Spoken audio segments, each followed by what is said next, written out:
Bonjour à toutes et à tous. Nous voici réunis en cette chaude journée d'août où nous sommes en train de suer à grosses gouttes, mais vous ne le voyez pas. On a mis des bassines sous nos chaises pour ça. On a décidé que même si c'était l'été, vous aviez le droit d'avoir des vidéos. Et comme on se doute que mi-août, il n'y a pas grand monde et que de toute façon, vous n'allez pas la regarder, on va vous en faire une courte. C'est ça. Voilà. Parce que les courtes sont les meilleures. Exactement. Non, je ne... non.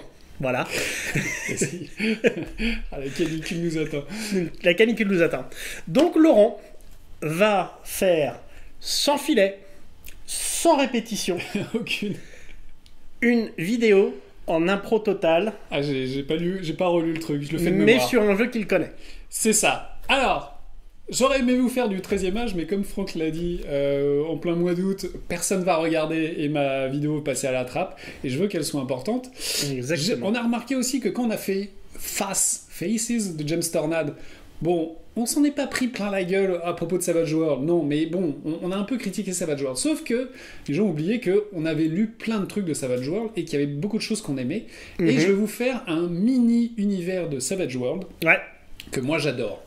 moi Ça aussi. s'appelle... Alors, c'est un tout petit format, franchement, c'est un tout petit format, ça fait 128 pages, et ça s'appelle The Day After Ragnarok. Ragnarok.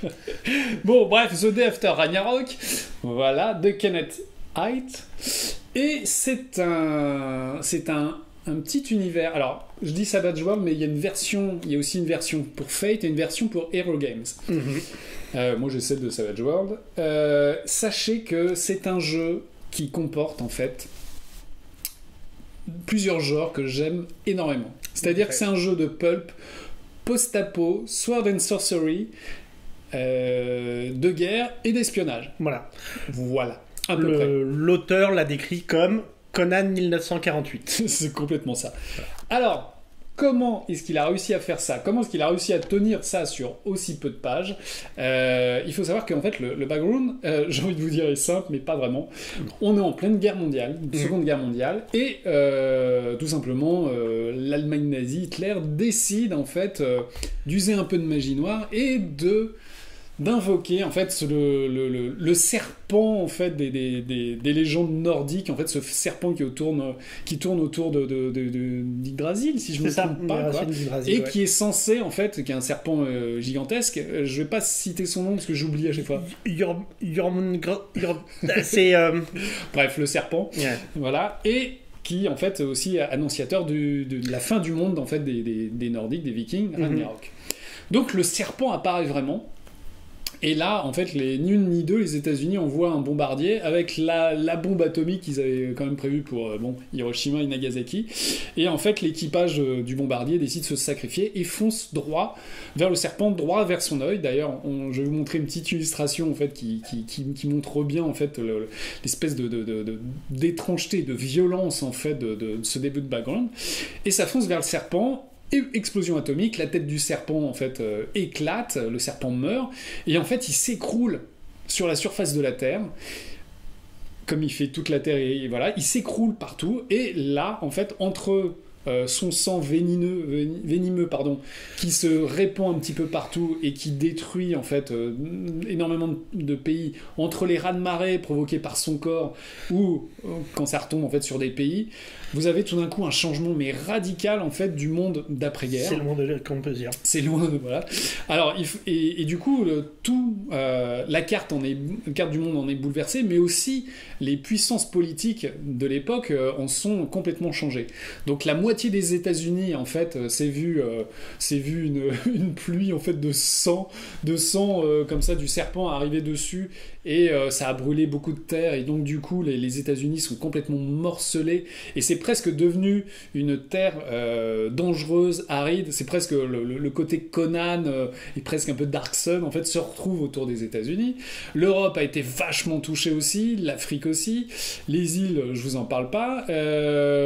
Du coup l'Angleterre en fait arrive, c'est une puissance qui arrive à survivre, mais elle a perdu quand même pas mal de ses colonies, et la puissance en fait qui émerge de tout ça, c'est la Russie, qui du coup forcément va vers son expansion, etc. En plus, en ayant utilisé le sang du serpent pour créer et invoquer aussi des géants, enfin russes. Enfin bref, c'est un bordel cataclysmique. Ouais. Et malgré tout, c'est hyper cohérent, ça tient la route, et en fait, il y a de quoi faire complètement avec tout ça.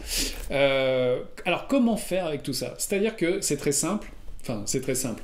Ça va dépendre en fait de l'orientation que va prendre un peu votre campagne, vos aventures. Ça dépend si vous jouez avec Savage World ou avec le Hero System. Non, alors ça, le côté technique, passons un petit peu. Ne vous inquiétez pas, c'est quand même fourni de trucs techniques assez intéressants. En fait, le côté un peu Conan, ça va vraiment être aux États-Unis, ça c'est sûr. Mais jouer du côté anglais est pas mal du tout, parce que c'est un côté espionnage, guerre froide et technologie. Parce que sachez que en allant inspecter aux alentours du serpent, là aussi où émergent en fait des créatures au fur et à mesure, ce qui a changé complètement toute la Terre, il y a même la magie noire ressurgie, enfin bref. En creusant et en prenant en fait certains morceaux du serpent, on a réussi à développer une sorte de technologie de gadget. Elle marche une fois sur deux. Donc, par exemple, vous pouvez avoir quand même il y a un truc, je crois, avec une combinaison pour aller sous l'eau, mais chaque gadget a aussi un défaut, ce qui fait que la combinaison, en fait, il commence à serrer comme le ferait un gros serpent constrictor autour de vous, ça commence à vous emprisonner. Enfin bref, voilà. Donc il y a tout un tas de gadgets. L'Angleterre en a pas mal, et on peut j'ai toujours trouvé qu'il y avait un petit côté, comme ces séries des années 60, il y a un côté un peu chapeau moulé, une botte de cuir d'après-guerre avec tous ces gadgets qui peut être très très intéressant.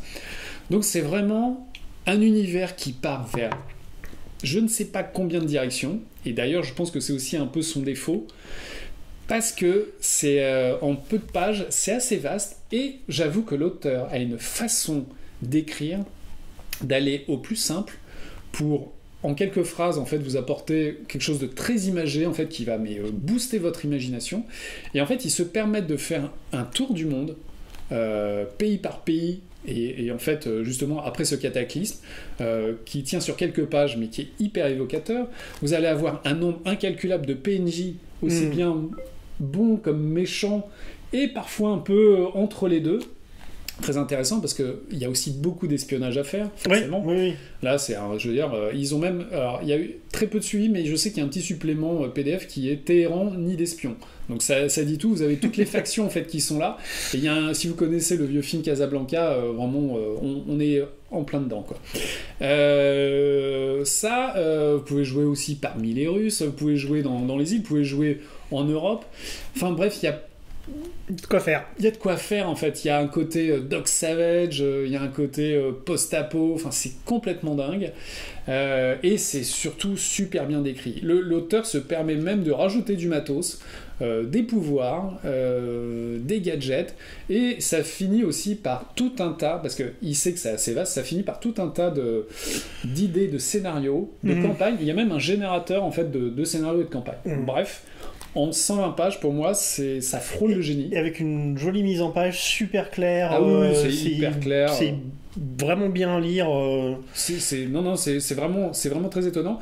C'est peu illustré, mais les quelques illustrations, on va vous en montrer, sont assez évocatrices, dont une avec un serpent, une sorte de crotale géant face à des militaires, qui, je l'avoue, ça fout un peu les boules. Il y a de quoi, en fait, je pense, désarçonner vos joueurs. Et non mais vraiment et en fait les emmener dans un monde qui est à la fois fantastique mais en même temps hyper dangereux, donc moi je trouve que c'est vachement bien. Si vous n'aimez pas Savage World, je pense que vous pouvez jouer avec Face ou avec Face, oui, bien sûr. Face, vous pouvez jouer à Fate, etc. Si vous avez le Hollow Earth Expedition, franchement, vu tout ce qu'il y a dans ce propre jeu, c'est un petit univers qui peut coller. Enfin, vraiment, c'est Indiana Jones au pays de Conan, quoi, en fait, en gros.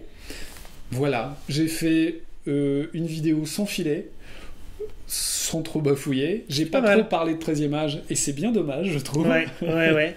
Non, c'est qu'une adaptation de 13e âge, ce serait pas mal. Hein. Ça serait pas mal, j'adorerais. Ça serait pas mal. Bref, c'est un truc... Alors, il date un petit peu, donc je pense qu'on le trouve encore en PDF. Ouais, alors, en dur, je pense que vous allez le trouver sur Amazon, je pense, ou dans des petites boutiques, mais bon, voilà. Jetez-vous dessus, ça vaut le coup. Ouais. Moi, je pense que c'est le truc qui m'a fait c'est le petit univers en 120 pages qui m'a fait le plus kiffer ces dernières années. Voilà, tout simplement. Sur ce... Bah merci Laurent. Oui, merci c'était Laurent. sans filet. Voilà. 10 minutes d'une vidéo que personne ne regardera pour The Day After Ragnarok.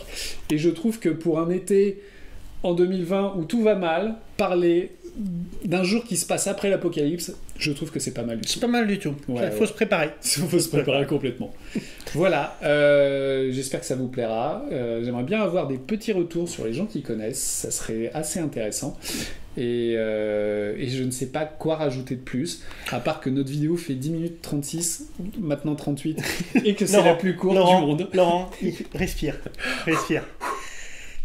Eh bien, merci à toutes et à tous d'avoir suivi J'espère qu'ils ont suivi, mais surtout cette fabuleuse interprétation. C'est la dernière que je ferai. Et sur ce, bonne lecture. Et bon jeu.